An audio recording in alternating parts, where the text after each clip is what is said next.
Good afternoon. Going to do this market update, and I'm going to try and keep it short, but I want to not just focus on what's happened this past week, but also kind of have it be a little bit more in review, if that makes sense, of 2020. So the Austin market was obviously climbing and climbing up even well before COVID, right? And then when COVID happens, no one totally knew what was going to take shape as far as the real estate scene went. But looking back, it makes total sense, right, of how it's transpired. And in Austin, that's really transpired in the sense of the amount of homes that are for sale and the amount of demand that there is for those homes. So obviously just supply and demand.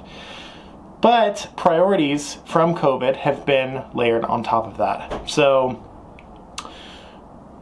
people are wanting what they're wanting across the country, or across the world, which is enhanced outdoor space and increased livability and functionality for your indoor space, for working from home, having your kids at home, doing whatever you need to do at home, but also just how you exist overall with the land and the house that you're in, and de-emphasizing for some people the necessity to be closer in or closer to downtown.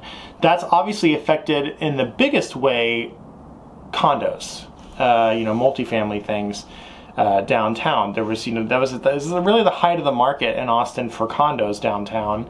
A lot of new construction had just been put on the market for premier full service condos, but at certain prices, they're in a little bit of a tougher spot, although recovering now.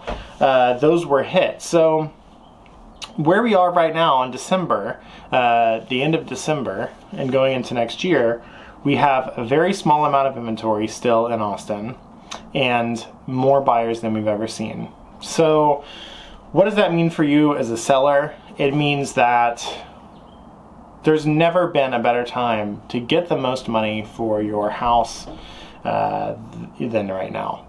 So I know that the question naturally comes, well, where do I go? This is when we have the conversation about increased spending power because of interest rates, or maybe your priorities have shifted around a little bit about where you want to live and the direction kind of your life is taking, right? If you're a buyer, you can find this great property for you. But you need to know what your priorities are, where you want to be, what are your non-negotiables, and truly what is your budget. So, whether you're financing or not, talk to the lender about exactly kind of where your budget is, because you need to know that before you get into the heat of the moment of multiple offers, which most things are now. And that's not just because, Austin's psycho, everything's like, it is, but it's because there's just a lot of people that want what you want. And that's okay, but you need to know which part of that you're prioritizing, how badly do you want what you say you want. And just calibrating. It's all a matter of calibrating kind of where the priorities are. And that is a conversation. That's a conversation with a lot of people. It's a conversation with who you're buying a house with, if you're buying it with someone. And if it's just you, it's a conversation with yourself. It's a conversation with lender, your agent, with everybody about how do I live, what is the most important thing. And if you think maybe it's not where I'm living, like maybe I live in a condo and I need to adjust, or maybe I live in a smaller house and I need bigger, or maybe I need to downsize, then it's the best time ever, basically, for you to be getting absolutely all that you can for your house.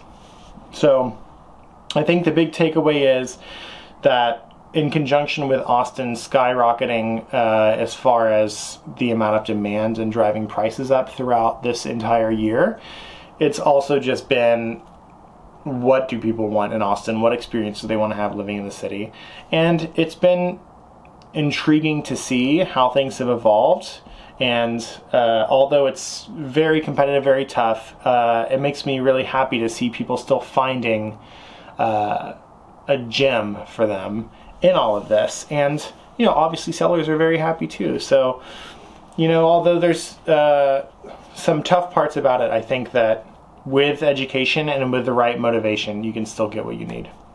So that's my big overall kind of general takeaway. Any questions, reach out to me.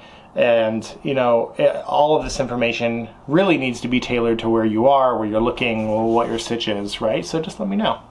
Thank you for listening. I hope everyone had a great year, great holiday. We'll talk soon. Bye.